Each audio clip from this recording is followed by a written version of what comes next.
What's up? What's up? What's up? Welcome to the All Around. I'm your gracious host, Dr. Anthony. Please tune in on Mondays at 6 p.m. for your entertainment purposes. We will hit current topics, old topics, and everything else in between. Be there or be square. Deuces, my loves.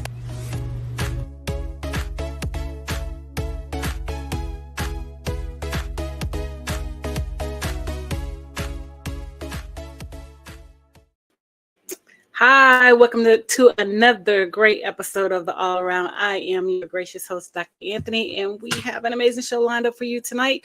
So without any further ado, let's go ahead and bring out Mark Lee, my producer. How are you doing? Look like you're looking lovely as always. I hope y'all having Thank some great you. weather because it was about 60 degrees. I did a walking tour with some sisters that were in town talking about everything from reparations to a number of other things. And we had a great and powerful conversation and all along those lines. So Look it dark. was an amazing conversation. Oh yeah. The weather has been extremely crazy here. It is like super cold. This morning when I awoke, it was 37 degrees, and I was struggling because I wasn't expecting it to be so frigid and so cold when I left outside of the house this morning. But I made it through and got to work, and everything was okay. So, like I said, we have an amazing show lined up for you tonight. We have producer Mark Lee in the house, and we are going to be discussing politics, Beyonce, Facebook, Meta, Meghan Markle. We're gonna, try to keep it well-rounded and discuss a lot of things Oh, as yeah. we Well, like move forward through the show. So, like Mark, I you said, that ready to go weather. ahead and start it? Yep, that's to get ready to start about all these different topics. Like I said, the weather has been lovely here, even though the rain did not help a relative of mine because he comes out because he's very active in the powwow culture. So he came down for the Saturday powwow, but Sunday it got rained out, so he did not get to go to it on Sunday because the rain interfered with that particular event. But he still enjoys that part of his ancestry and all along those lines. So he actually came in and stayed with mom. So he actually visited with mom and was scratching at her house, and she had to wake up at 2 a.m. to let him into the house because he's out there getting his party on and all along those lines. So definitely we were sitting there going like, wait a minute, you waking mom up at 2 a.m. in the morning because you got to get your party on? Oh, definitely. I've been there, done that. Normally, because I normally keep a key to my mom's house, but I don't know, with changing and going home and changing my keychains and things like that. I think I have lost the keys to my mom's house, and I prefer when they open the door anyway because it's kind of dark in Louisiana. It's like pitch black, and I don't like getting out of the car when it's like super dark alone by myself. So I always like for somebody to come to the door and open the door for me. So I think I got them all trained now, so they're already they're already ready, and they already know the routine. If I go out and I come back at a certain time, they are waiting up for me.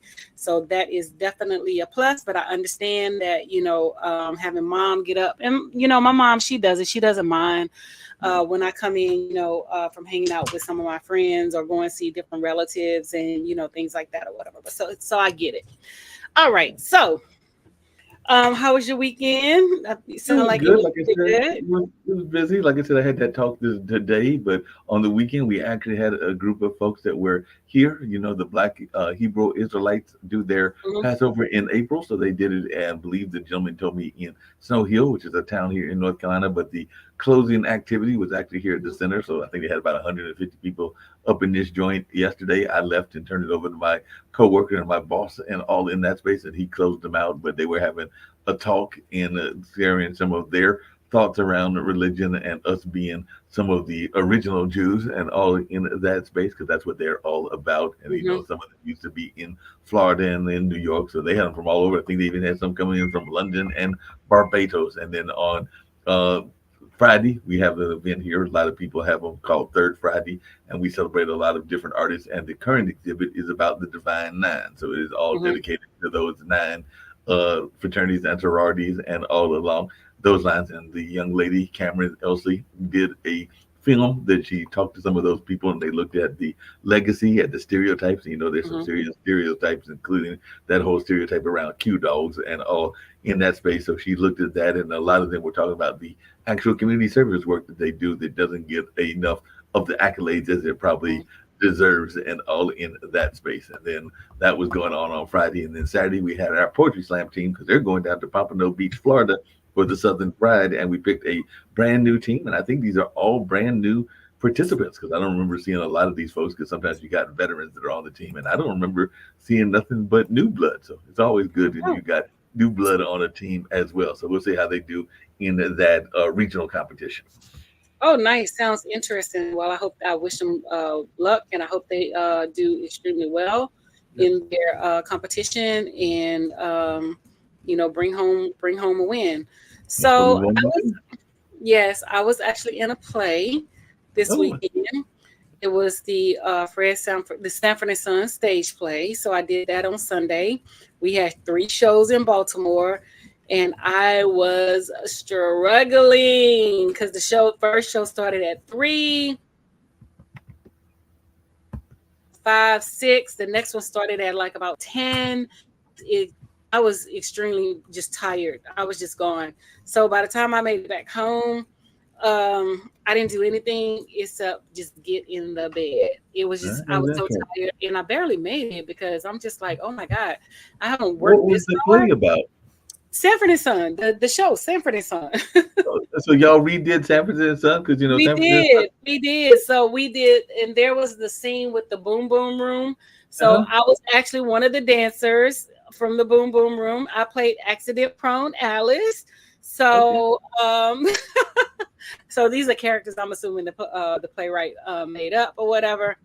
So I was in crutches and neck brace, and had this on. And originally we had on masks so nobody could see our faces. Then we came back out, we had the mask off, and then we did like a number on stage where we sang a song with them, and things like that or whatever. But it was extremely fun.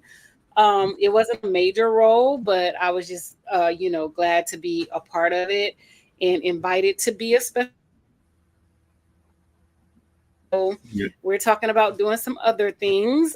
So you may hear me say that I'm going to be engaged in some more plays and things like that or whatever. But other than that, maybe we'll get you to do some plays down here, because I know last week a longtime friend of mine, Irvin Truitt, actually did a play rehearsal here, and then they did the performance at the Arts Council. I unfortunately did not get a chance to go to it because of my own crazy busy schedule and all along those lines and everything. But definitely, who knows, because we have a very active theater community here. So maybe we'll have you come down here and do some theater in our neck of the woods as well. There's a serious topic that I wanted to get to. Well, actually, there's 2 that I want to get to with you. One is very important to you, but before I get to that one that's important to you, because I know you got a bunch of things that you want to talk about, I just have to ask you, because Duke University recently ended the Reginaldo Howard Memorial Scholarship Program for top applicants of African descent in response to changes to the legal landscape related to race-based consideration in higher education. In other words, they just ended their scholarship program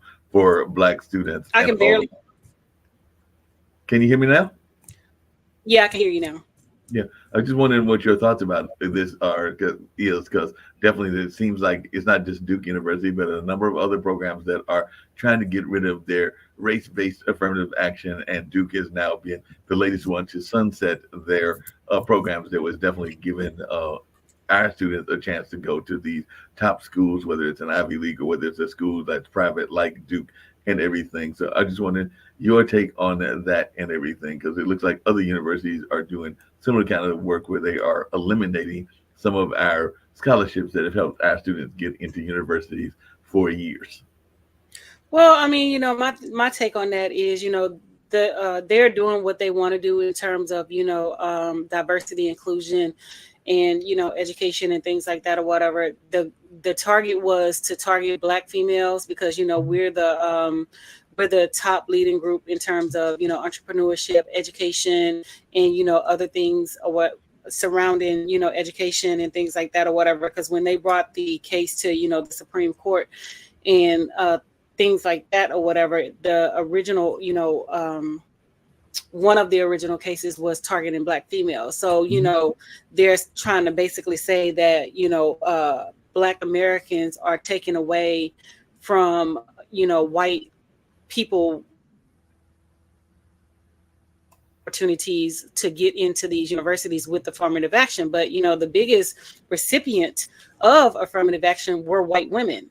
And they were the ones that benefited the most from, you know, these policies and things like that or whatever. So when it comes to, you know, them removing programs that benefit, you know, people of color and Africans, Black Americans and things like that, I am not surprised, because we have totally turned the hands of time when it has come to, you know, like diversity and inclusion and things like that or whatever. They don't think that they're racist, but they're definitely racist. I mean, we could take Beyonce, for example, you know, with country music, you know, oh, she needs to stay in her lane. Why does she need to stay in her lane? Country music is her lane. Country music was started by Black people, and y'all hijacked it, and, you know, y'all took it over or whatever, you know. So you know, anything that comes from, you know, a PWI, and if you don't know what a PWI is, people out there in digital world, TV land, a PWI is a predominantly white institute.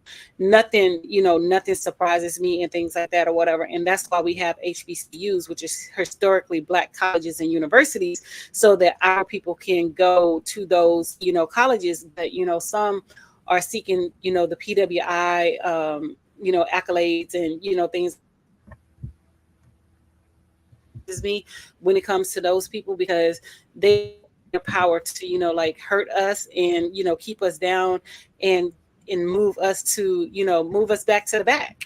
And when Trump became president, a lot of this stuff came to fruition, and a lot of racists came out of the woodwork, you know, with their racism and, you know, their racist antics and policies and, you know, things like that. We've already known that it has always been racist, and it's going to always be racist, you know. And a lot of people, they get angry with me when I say, you know, all white people are racist, and they're like,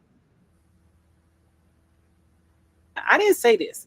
Jane Elliott, who has conducted research, she's a white woman, and she said this. She said that all white people are racist. So if I'm lying behind her. So, I mean, no matter how good you think you are of a person, when you get angry, your true colors come out. Your true colors shows when you're upset and things like that. Because I've been in different forums, different platforms with you know, white people and things like that, and this is a response that they say, oh, I have done so much for your people and I have done this. No, you personally have not done anything. You're just in a position where that position requires you to do what you're supposed to do, to adhere to what the guidelines are in those programs. You personally have not done anything. You work for a company or you work for a nonprofit where those are the parameters around the position that you hold. So a lot of them oftentimes get confused with, you know, the job and their personal notions and things like that.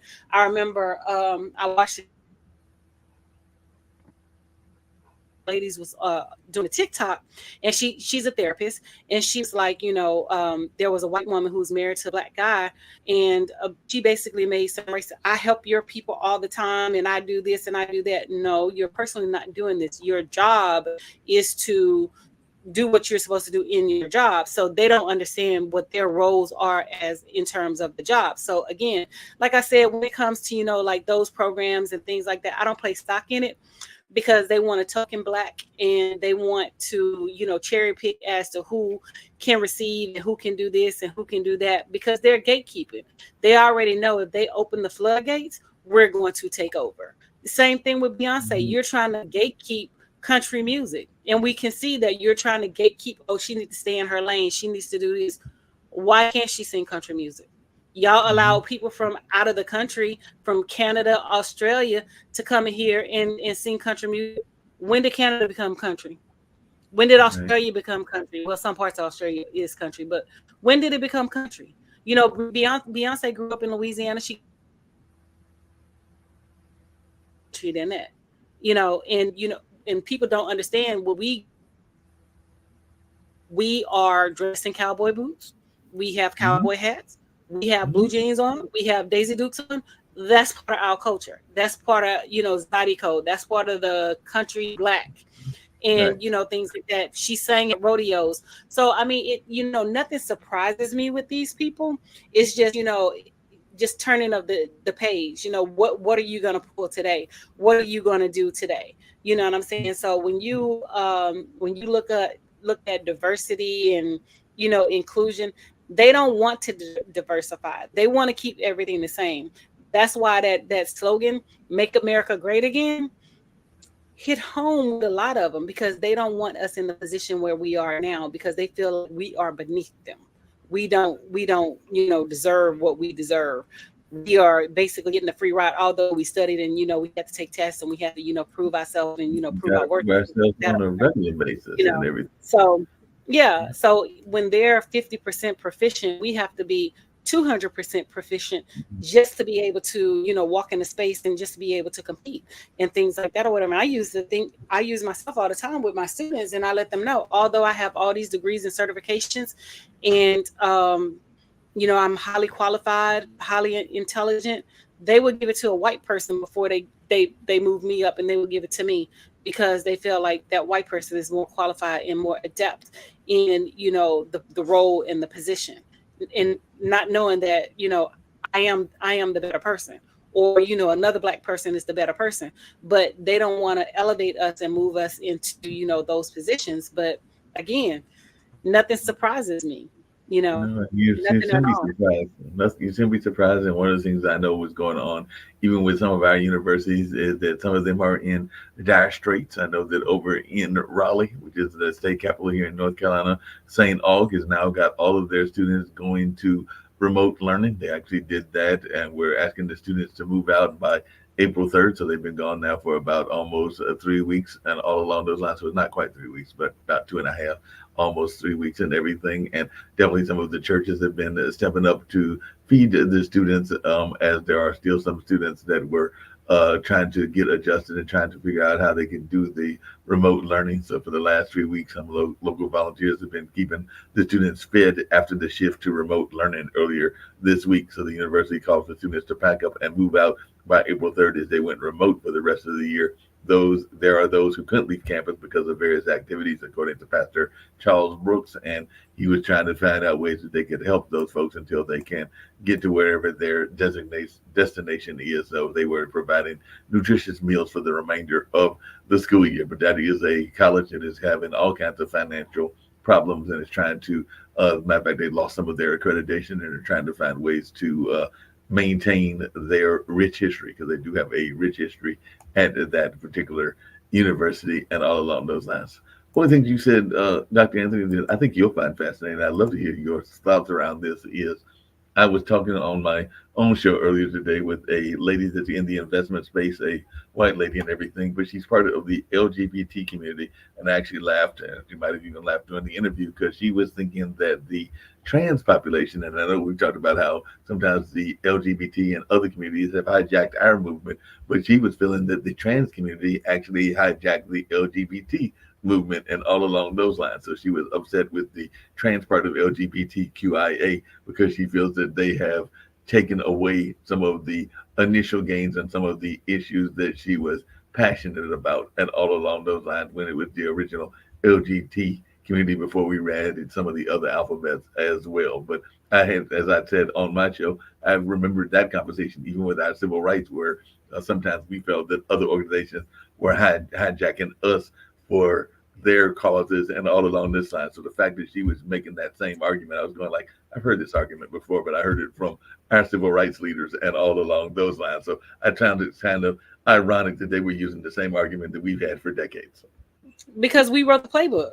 Right. I mean, it's simple. We wrote the playbook, and I said this all the time. They have hijacked our movement and things like that. So I have no sympathy for her in terms of what she is saying, because even within the LGBT community, there are more racist, heterosexual people and things like that or whatever. So, you know, transgender blacks and gay blacks receive a lot of hate and racism just from the organization or whatever. So, you know, what she feels has been hijacked, I have no sympathy for her. and that in that realm or whatever, because y'all hijacked our movement. We wrote the playbook, y'all hijacked it, you're benefiting from it, and we're still fighting for certain rights and certain liberties and things like that or whatever.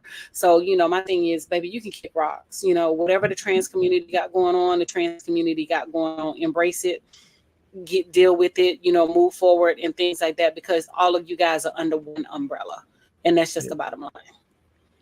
Speaking of umbrella, there's a lot of people because there were some great African American basketball players in the WNBA that were not getting the compensation that they deserved and everything. And now that Caitlin Clark and Angel Reese are bringing the conversation to the forefront, they are now looking at the WNBA and thinking that there needs to be greater compensation. Of course, they're talking about the NIL deals as well. But I'm going like, weren't some of our early pioneers like Cheryl Miller and Miss Swoops and a number of others undercompensated as well? So hasn't this been an issue in the sports for a while? They act like it's a new issue because they've got the great white hope in Caitlin Clark, and there have been some other great white hopes as well. But I just wanted your take, because there's been a lot of conversation, including on social media, about the fact that they are feeling that the women of the WNBA are underpaid and all in that space. Well, the women have definitely been underpaid, and we already know that, it's going to be that for some time. Maybe we have the power to change it or whatever, but, I don't think that they were bringing Angel Reese into the conversation when it comes to, the low pay. They were good with her receiving what she was receiving, but they had a problem with Caitlin Clark receiving what she was receiving, so now,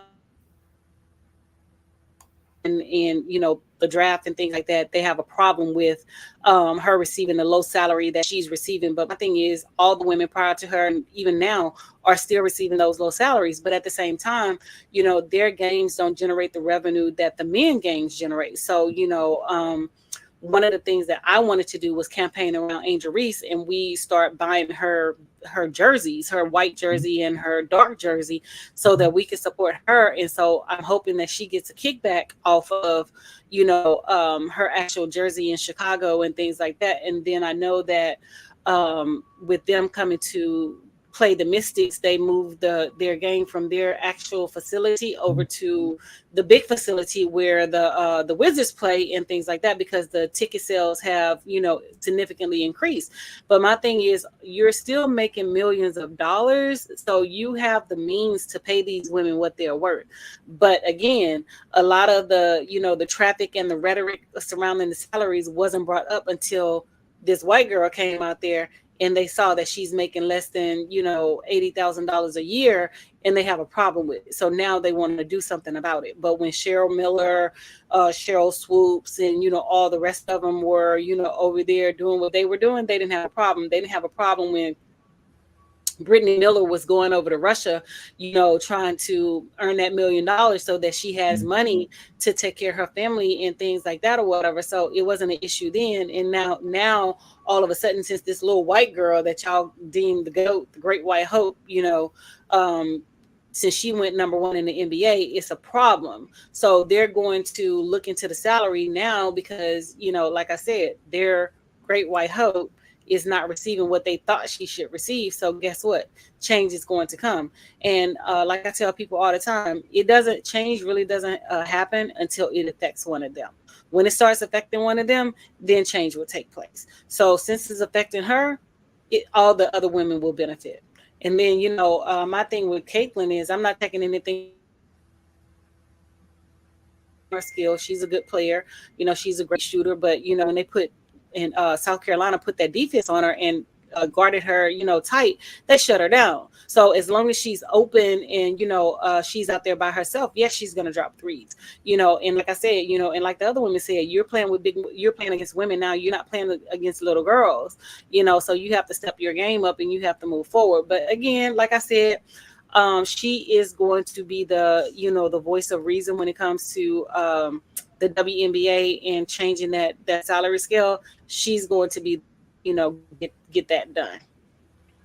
Yeah. One of the things that is a big event that goes on, and I know a friend of mine did a film about the one in South Carolina, that being at Myrtle Beach, but definitely there are some in Georgia as well. And there's been a lot of people that were wondering about some of these Black Beach celebrations that go on.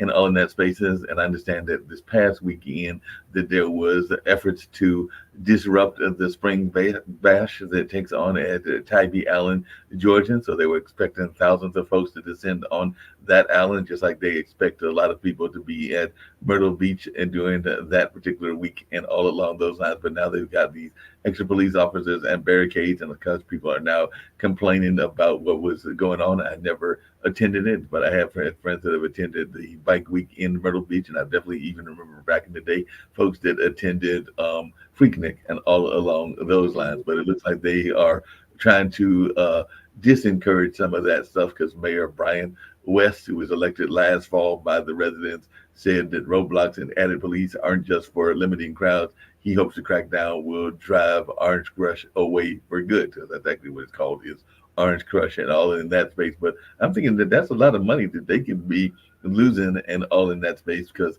that. But they don't care. That's the thing. Right. They don't care.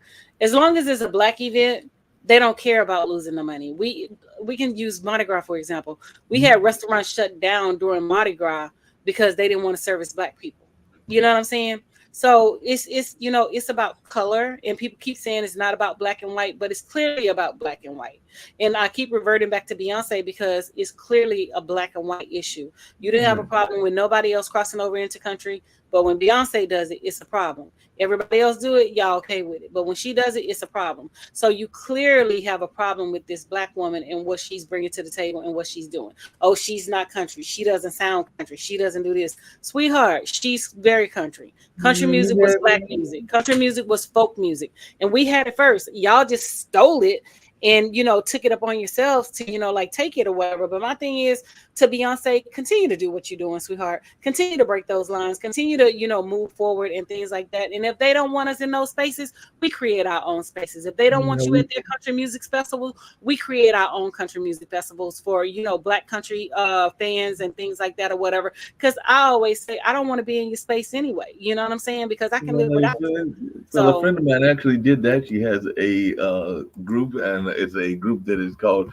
Color Me Country, and that is Reese Palmer, and she actually has the Color Me Country podcast, her and some of the other folks that are in that space and all along those lines. But definitely that is a thing that more and more people need to be doing, because she does talk about the fact of the importance of our history to country music and, like you said, folk music. And actually Beyonce's one of the singers is Rihanna Giddens, and Rihanna Giddens is from here and part of the Carolina Chocolate Drops and everything, and she's actually the one that plays the banjo on it, that particular song that you are talking about, and all in that space. And she's very much in that history space and oftentimes talks about that on a regular basis. So yeah, we are kind of getting our groove going and getting some of our spaces talked about as well. But one of the things that one of the gentlemen said, and all along that line, is that, to your point, he says our weekends are packed with people all season, but when Orange Crush comes, they shut down the park and bring extra police, and act like they have to take charge, according to Julia Pierce, one of the island's few African-American residents and leaders of a group called the Tybee MLK Human Rights Organization. She added they believe Black folks to be criminals and all in that space. So she is definitely saying that they're trying to play to that stereotype that you were alluding to.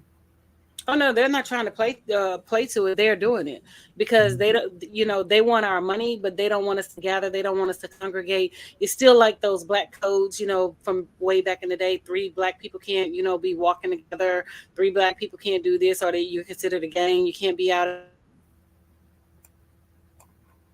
along those lines in terms of what we are so-called allowed to do and things like that. So like I said, when it comes to us, they want our money, but they don't want anything else from us. They want us to be told as if we're still that chattel property and things like that or whatever. So it doesn't surprise me that they have extra security and extra police and things like that or whatever, because one of the things that has made Donald Trump so successful is that he says that he's a person of law and order, and we already know the underlying tones and the underlying meaning of law and order, meaning you're going to police Black people. You're going to allow these white folks to continue to kill us and, shoot us down in the streets and things like that. And nothing is going to be done about it. So that's basically what that means in that stuff. So again, it doesn't surprise me that they're taking these antics and they're taking this stance and things like that, whatever. But like I said on a different podcast, y'all got the right ones, because I'm not going to sit back and take it lightly and things like that or whatever. I'm going to speak my piece. I'm going to say what I need to say. And that's just the bottom line. And with, speaking my piece and saying what I need to say or whatever, over the weekend, I was on Facebook.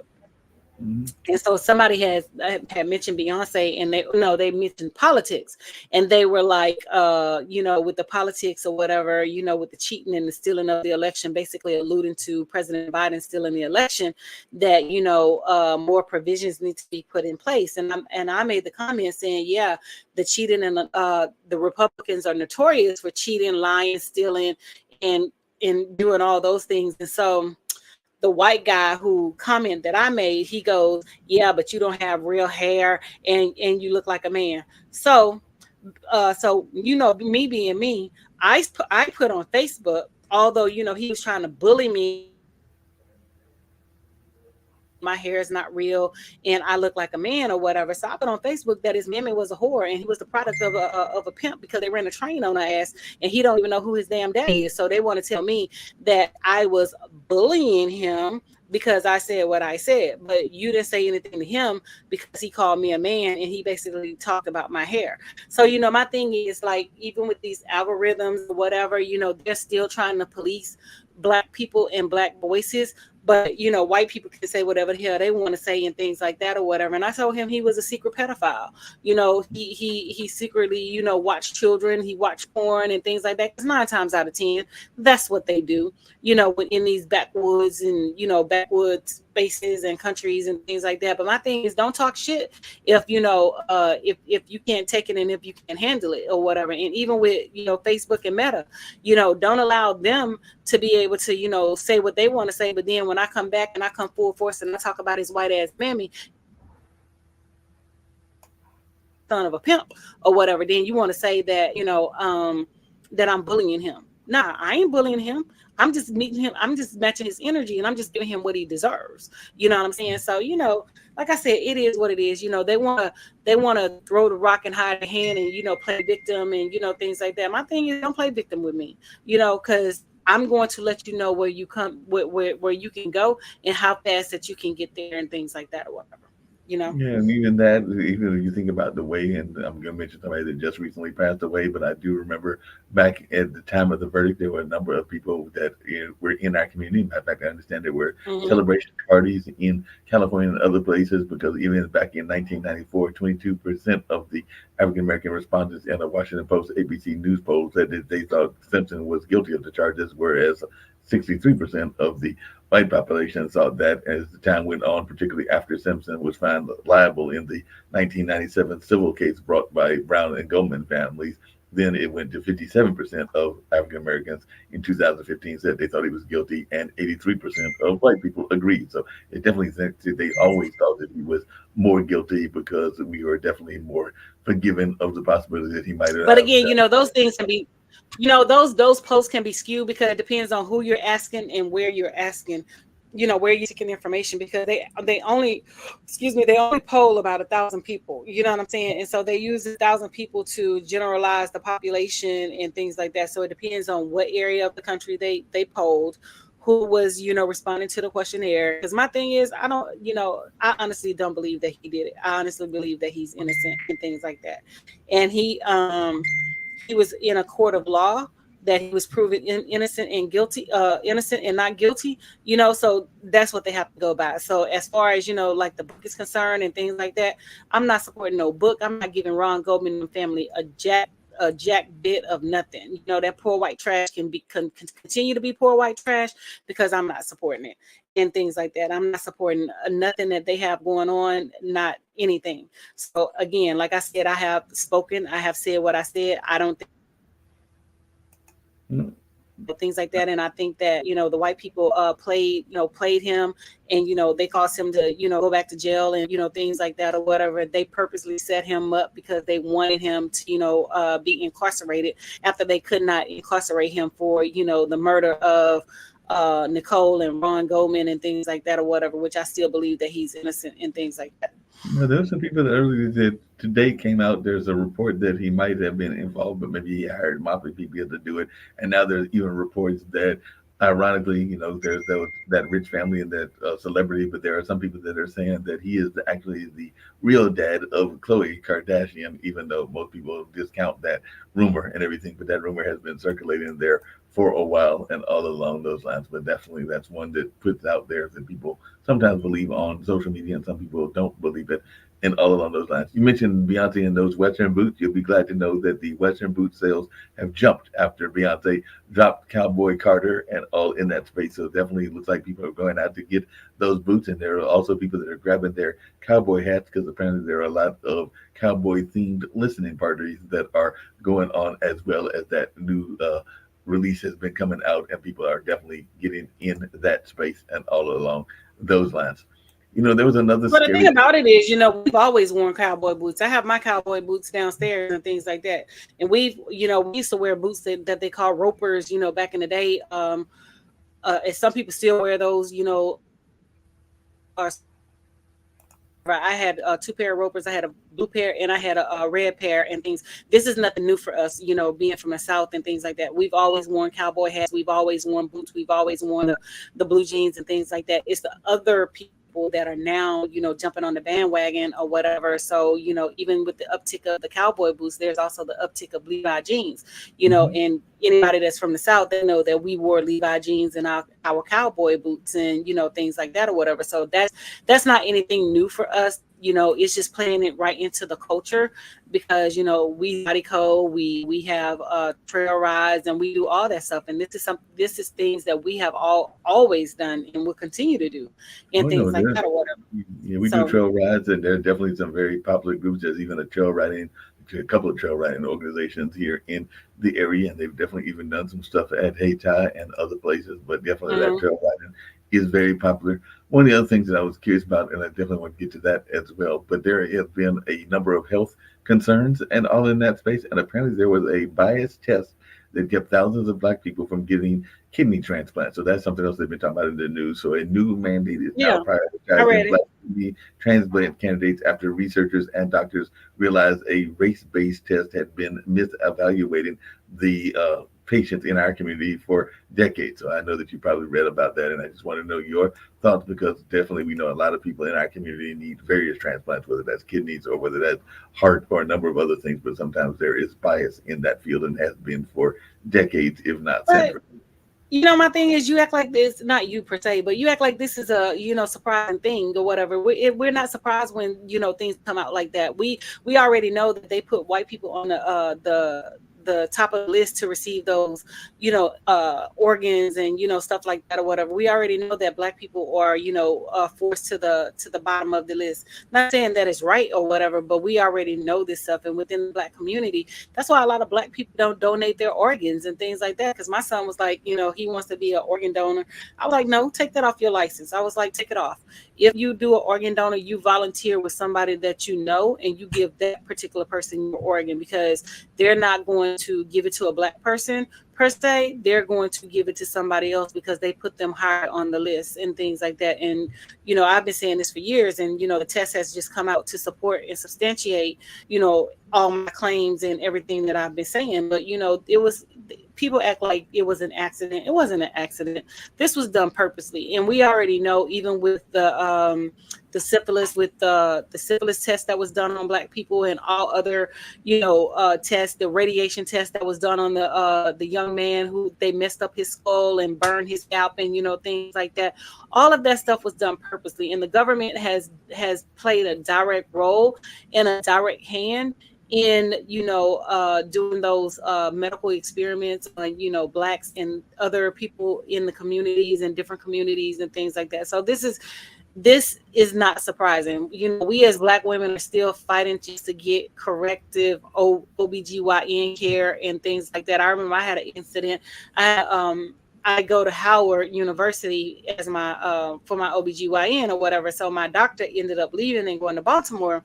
And so there was this white guy that came in and stuff like that or whatever. So I'm going back and forth with him, telling him what, what I've been diagnosed with, and things like that in terms of PCOS, that's polycystic ovarian syndrome, and stuff like that. And he wants to tell me something different.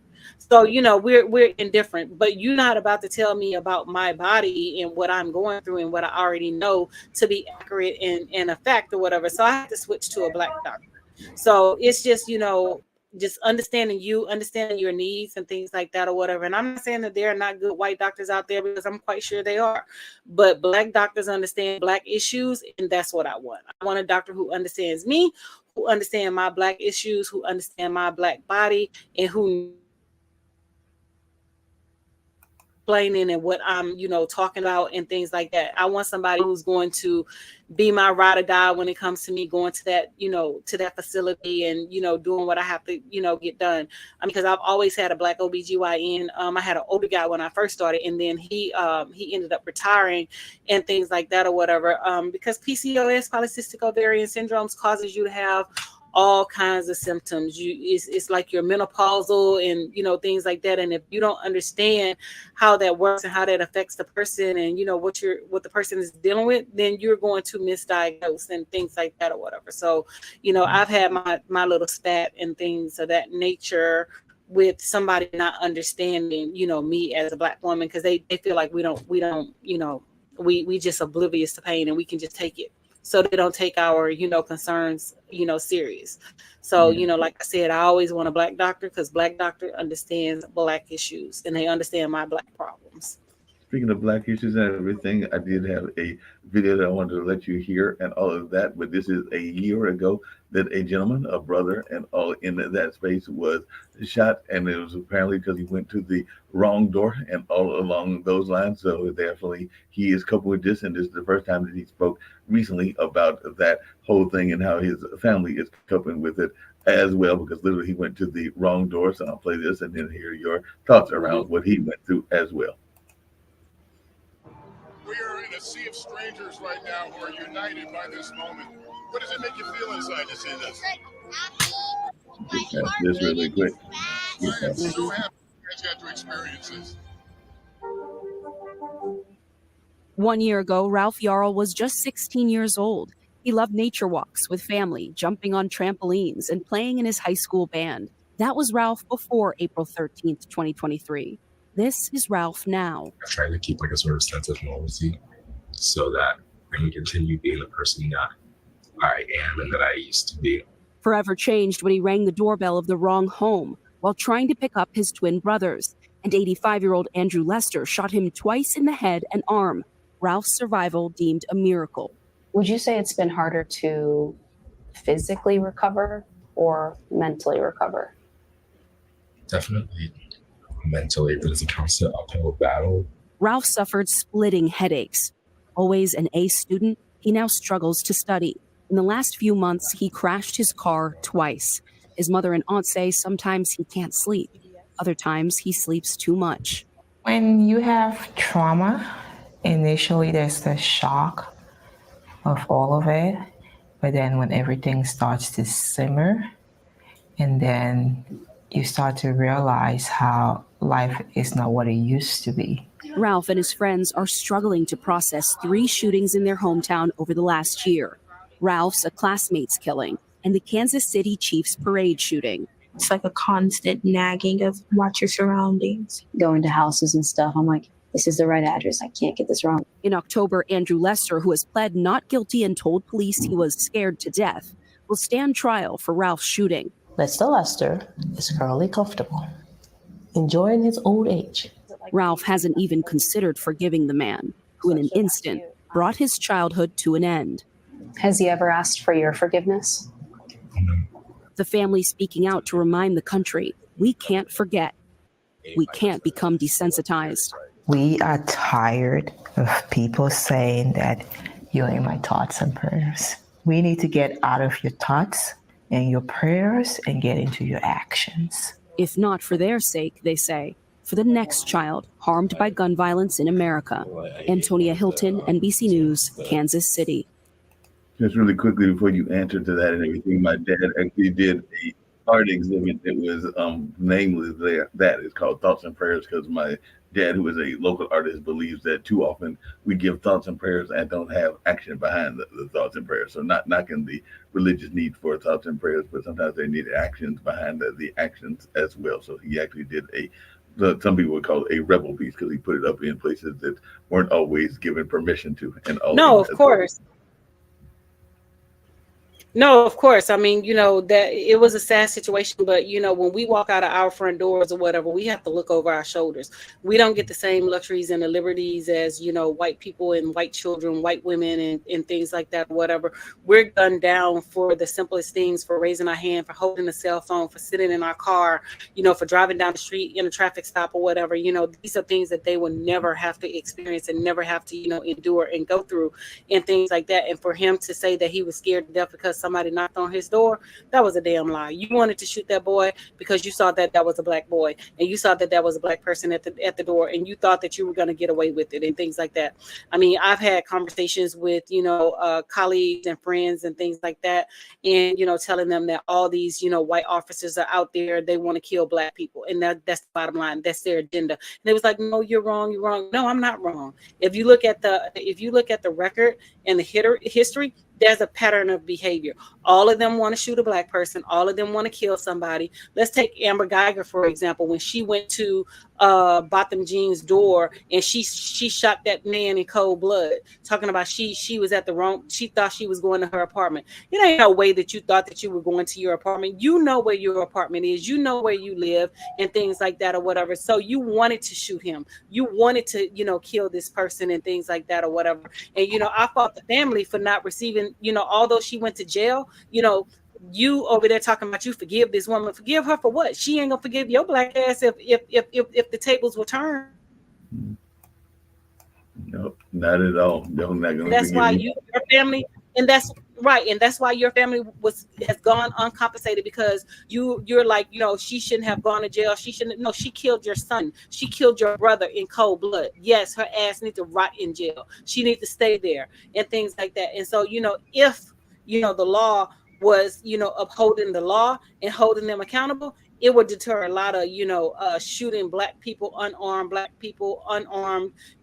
women and things like that, with Sandra Bland being shot and hanged or whatever, how she died in the jail cell and things like that. So no, they all want to kill a black person, and that's just within their nature. And that's just what's happening, because they know that society is going to support them. Because when you look at the shootings historically, what has happened? Y'all white folks have rallied behind them. Y'all donated money. Y'all supported them. Y'all have done all this thing. Y'all made them instant millionaires. So we already know where your thought processes are. You don't give a damn about, black people being gunned down in the street, because your response is, oh, if you would have just done this, then that wouldn't have happened. Or if you would have just done that, that wouldn't happen. Oh, if you would have just complied, that wouldn't have happened. People have complied. People have done this and people have done that, and they're still gunned down in the street. So you can't tell me that these people are not out there being vigilantes and, taking the law into their own hand. But we already know, there's a law for the super rich. There's a law for, other people, and then there's a law for the other people. So we already know, because, if the law were, the law was the law of the land, then we all would be, judged accordingly. And we're not judged accordingly according to the law of the land. Look at Trump.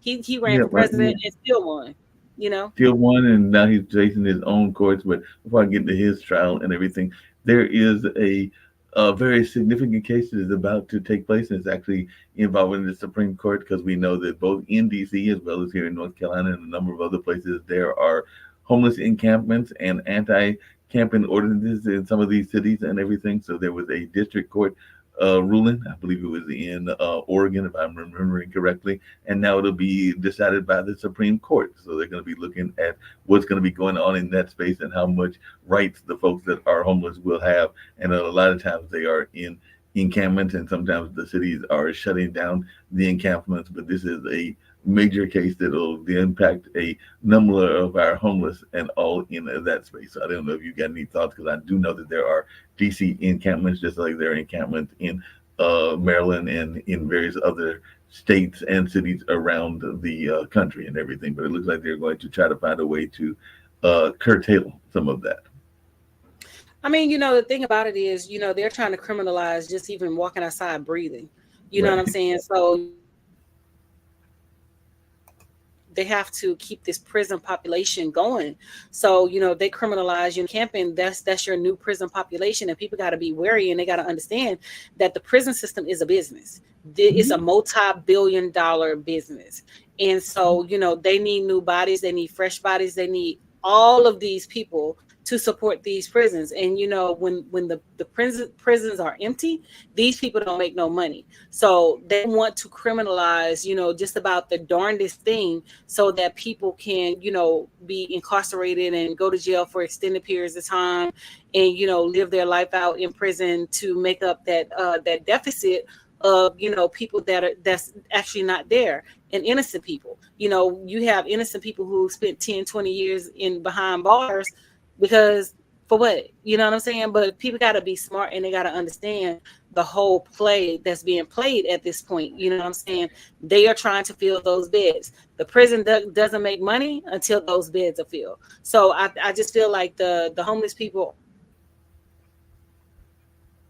for the prison system, and new target for different cities and things like that. Because my thing is, what are these people doing? They're sleeping outside. What are they doing?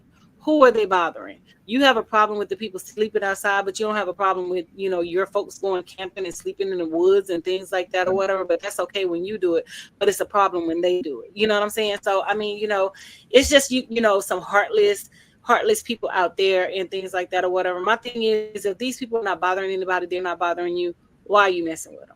But like I said, it's about supplying. It's about supply and demand. They need the supply of prisoners because there is a demand for them to make the prison to make money and things like that or whatever. So well, speaking of that supply and demand, we talked about it earlier, and I said we'd get to that.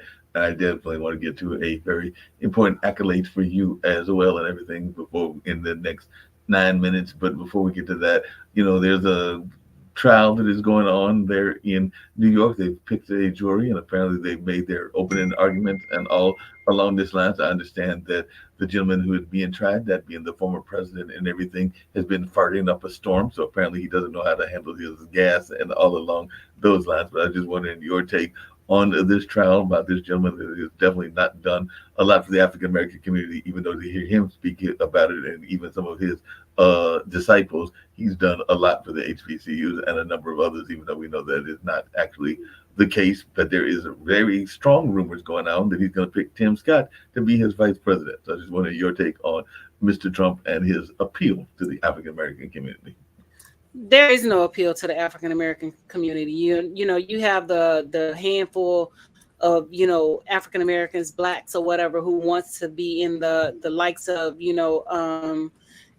Trump and things like that or whatever. They want to be accepted, but they have to understand the difference between being accepted and tolerated. And Trump would never accept them, never want them in his space and things like that or whatever. So it's for me with them, you running around here talking about Trump did this, Trump did that. Trump didn't do anything.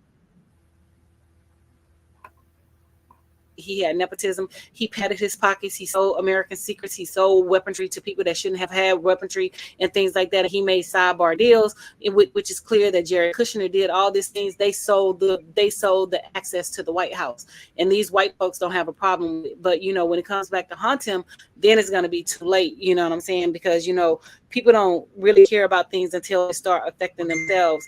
And as far as his body odor is concerned or whatever, my thing is, y'all letting them walk around like that. You know what I'm saying? So deal with it. It is what it is. We take baths, but y'all white folks say that y'all don't need baths, and this is enough. So I don't know if you take a bath or not. Then he has, he's farting in the courtroom that they said, and he's extremely smelly. He doesn't eat right. He eats junk food all the time, cheeseburgers, fried chicken, things that are not healthy. So quite naturally, his gas is going to be just as foul as he is, because that's what he's ingesting into his body. He's not putting no green. So it is what it is. But Tim Scott, You know, he can do whatever the hell he want to do with Tim Scott. We're not supporting Tim Scott. You know, we're not supporting Trump. Tim Scott is a shuck and jive, step and fetch, or whatever kind of, kind of black man, and things like that or whatever. And he wants to say that America is not racist. Tim, I've talked about you, on multiple shows and things like that. You're not even worthy of the conversation because you would sell your soul, and what you have done, sold your soul just to be trying to be accepted and be tolerated into these white folks and stuff like that. And when they get behind your ass in closed doors, they laughing at you, calling you all kind of niggas and all in this, but you are too dumb to damn see or whatever what the playing field is. But my thing is, whatever happens to you, whatever makes your boat float, that's what makes your boat float. But again, we are not supporting Trump. There's no way. But there are people out there talking about we were better under Trump. We weren't better under Trump. Trump raised our taxes, and the tax liens that we have now, they won't expire until 2025 and things like that. The people had less money when it came to their earned income tax credit. Trump, gave major tax breaks to the rich, and he's already talking about what tax breaks he's going to give to the rich so that, everybody else can pay, and the little people don't understand is when he gives those major tax breaks to the rich, somebody has to pay those taxes, and it's them that are paying the taxes. When he gave out that first stimulus check, it wasn't a stimulus check. It was a loan, because when they got their taxes, they snatched the money right back. When President Biden came into office, he gave out the stimulus checks, and the people were allowed to keep the stimulus checks. That was Democrats doing. That was not Republicans. And a lot of people are, they have this misconception about, what Democrats had done and what Republicans had done. Republicans didn't do anything. Republicans basically, put you in a position where you were not benefiting. And the only people that were benefiting were the millionaires, billionaires, and, things like that, trillionaires. Those are the only people that were benefiting from those tax breaks and things. Nobody else was benefiting. So, my thing is, when I hear black people talking about, oh, they're voting for Trump. Trump don't even like black people. He tolerated black people. He has been, charges have been brought against him since the 1970s when he didn't want black people staying in his building, but y'all still want to shuck and jive and step and fetch, talking about you as Trump supporter and things like that, whatever. Even like with Chrisette Michele, when we told her ass not to sing at that inauguration. Oh, well, I thought I was bringing the country together. Baby, how are you bringing the country together? The white folks don't even know who you are. Then she got on TV talking about she never met Trump. And did you honestly think that you were going to meet Trump? We told you not to go and sing at that inauguration, but you took it upon yourself and you took the little $250,000 and you went and sang your ass and you stepped and fetched and you shuck and jive. So we hope the little $250,000 was worth it, because I still don't listen to her music. I still don't support her. I still don't do any of that stuff, because once again, everybody contacted her. Jermaine Dupri, other artists contacted her and told her not to take her ass to that damn White House and not to sing.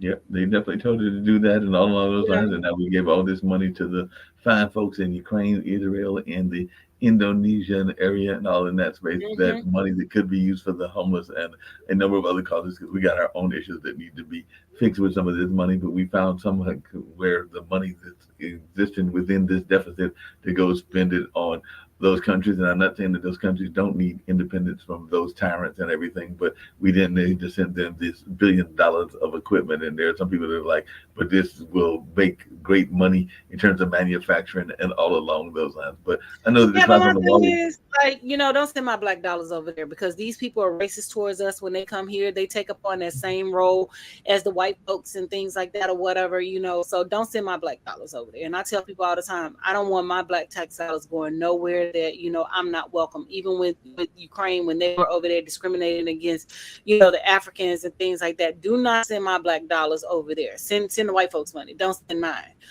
because I don't want my black tax dollars supporting anything that these people got going on. And that's just the bottom line, because y'all want to be racist and y'all want us to treat us any kind of way, but we can't say anything, we can't protest, we can't do anything, we can't give no pushback, but we just supposed to sit here and take it and just allow you to have our money. Nah, don't send my black dollars, you know what I'm saying? Because I let them know I don't want my black dollars going nowhere near anything that they got going on, because again, like I said, they're extremely racist when it comes to us. You know, we still can't go to certain countries. We still can't go to certain towns in the United States. You know, sundown towns. It's 2024 and Black people are still not allowed in, you know, certain areas and things like that. So you want me to be on board and you want me to support what you got going on and you want my money, but, you know, and you're going to put me in at bay?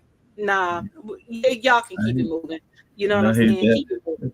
Before the clock on the wall hits that mark and it's already there and we get on out of here, I know that, like I said earlier, I gave a contribution and other people need to do it as well because you are trying to be one of America's favorite teachers and all along those lines. So we've got you up. Last time I looked at third place. So if you would tell folks how they can reach you, because I'm going to try to make another donation and try to see if we can't get you up to second place and maybe even to that prize that you richly deserve and all along those lines. So as before we get on out of here, so you can tell folks in a minute or two how they can get in touch with you and we can get you on up to that number one spot.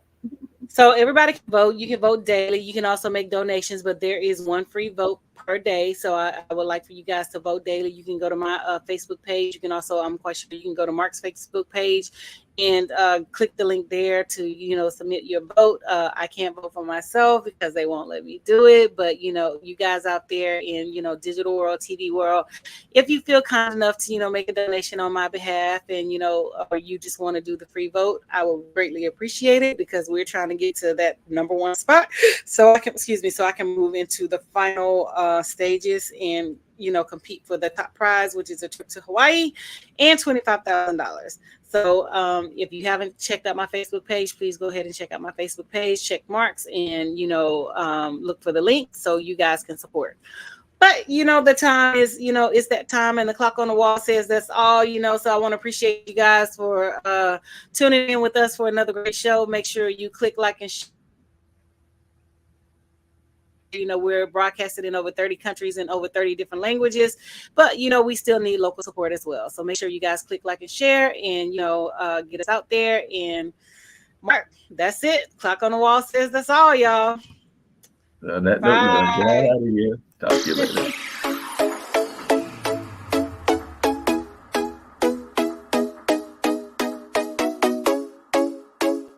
What's up? What's up? What's up? Welcome to the All Around.